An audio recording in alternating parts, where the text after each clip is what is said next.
গত ১২ই ডিসেম্বর সন্ত্রাসীদের গুলিতে গুরুতর আহত হয়েছিলেন শরীফ ওসমান হাদী। দীর্ঘ ৬ দিন মৃত্যুর সঙ্গে লড়াই করে ১৮ ডিসেম্বর তিনি চলে যান না ফেরার দেশে। ঘটনার পর থেকেই র্যাব তাদের সর্বোচ্চ শক্তি দিয়ে মাঠে নামে।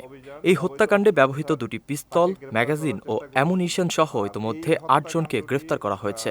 তবে মূল হোতারা এখনও ধরাছোঁয়ার বাইরে। মূল আসামি ফয়সাল এবং আলমগীরকে গ্রেফতার করার জন্য র্যাবের প্রচেষ্টা চলমান বলে জানান র্যাব মহাপরিচালক একেএম শহীদুর রহমান। আমরা তার অবস্থান শনাক্ত করার চেষ্টা করতেছি, সেটা আপনার প্রযুক্তির মাধ্যমে হোক, ম্যানুয়াল সোর্সের মাধ্যমেই হোক।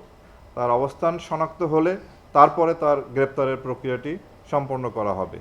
আপনারা জানেন যে কোনো আসামি যদি দেশের বাইরে পালিয়ে যায় তাকেও আনার প্রক্রিয়া আছে, এবং আমাদের প্রতিবেশী দেশের সাথে আমাদের এক্সট্রাডিশন প্যাক্ট আছে, কিংবা ইন্টারপোল, অনেক উপায় আছে।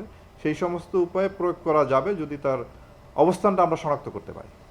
অন্যদিকে গত ১৮ ডিসেম্বর ধর্ম অবমাননার অভিযোগে ময়মনসিংহের ভালুকায় উত্তেজিত জনতার হাতে প্রাণ হারান দীপু চন্দ্র দাস। আইন নিজের হাতে তুলে নেওয়ায় এই ঘটনায় কঠোর অবস্থান নিয়েছে বাহিনীটি।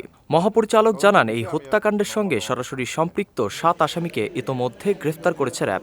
উত্তেজিত জনতা ধর্ম নিয়ে কটূক্তি করার অভিযোগে দীপু চন্দ্র দাসকে হত্যা করে, এবং এই ঘটনা সংঘটনের পরপরও আমাদের টিম এটি নিয়ে কাজ করে এবং ওই ঘটনার সাথে সম্পৃক্ত ৭ জন আসামিকে আমরা গ্রেপ্তার করি এবং পুলিশের কাছে হস্তান্তর করি।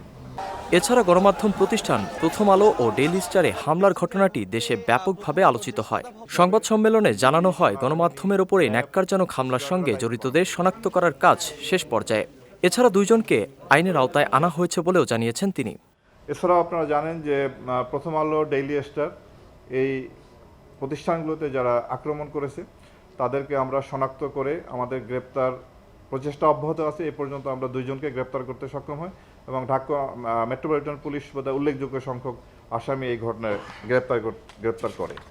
সবশেষ গত ৩ মাসে ৪,৩৬৬ জন অভিযুক্তকে গ্রেফতার করেছে বাহিনীটি, যার মধ্যে ৫২২ জন হত্যা মামলার আসামি, এবং সব মিলিয়ে উদ্ধার করা হয়েছে ১৮৮টি দেশি বিদেশি আগ্নেয়াস্ত্র।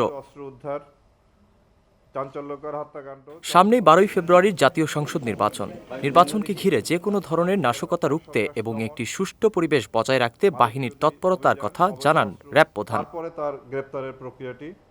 নাসিমুল বারী, সৌরভ, বিজয় টিভি, ঢাকা।